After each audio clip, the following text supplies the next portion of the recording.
Assembleia Geral das Nações Unidas, em Nova York. Vamos então voltar a Nova York, onde a repórter Edilene Lopes traz pra gente informações do discurso do presidente Lula na Assembleia Geral das Nações Unidas. Edilene, a gente já tem os destaques, os assuntos que Lula deve abordar nessa fala?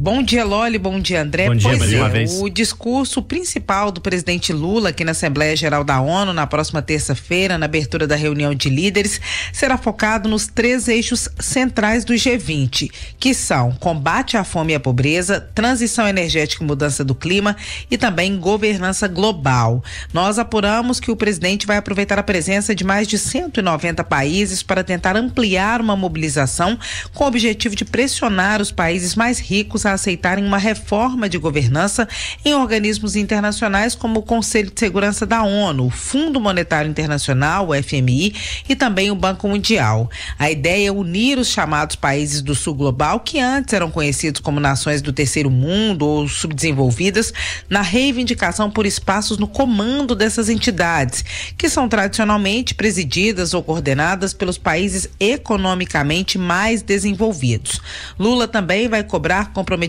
dos países ricos com a pauta do aquecimento global e das mudanças climáticas. Haja visto o que aconteceu no Brasil este ano, no sul do país, com as enchentes e que vem acontecendo no mundo inteiro por causa desse desequilíbrio do clima em função da emissão de gás carbônico e do aquecimento global, aumentando a temperatura do planeta. Neste tópico também entra a transição energética, agenda que o Brasil tem conduzido devido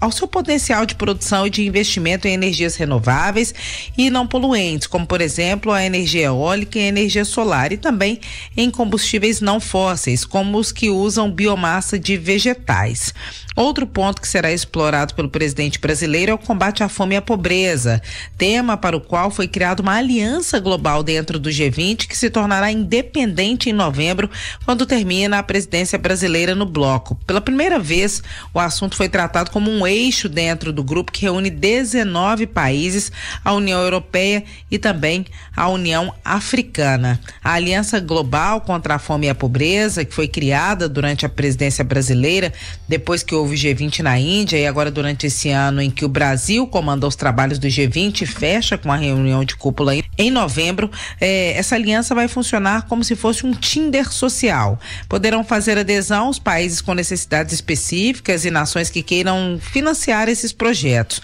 Se, por exemplo, um país da África quiser implementar uma proposta de política pública de alimentação escolar com fornecimento de agricultura familiar, mas não tiver, por exemplo, formação técnica ou recurso para executar esse projeto, algum fundo soberano ou país doador que também tiver se inscrito na iniciativa poderá investir na proposta. Então é quando dá um match, como se fala nos aplicativos de paquera, digamos assim, quando ambos têm objetivos que se casam, um quer fazer o financiamento e o outro precisa do financiamento, então ali você tem uma parceria que pode se formar através dessa Aliança Global contra a Fome e a Pobreza, que é uma iniciativa concreta da presidência brasileira à frente do G20 e que vai se tornar independente do trabalho do G20 e que vai ser apresentada, potencializada aqui também na Assembleia Geral da ONU. Um dos discursos de mais força do Brasil deve ser nesse sentido, em relação a esse ponto.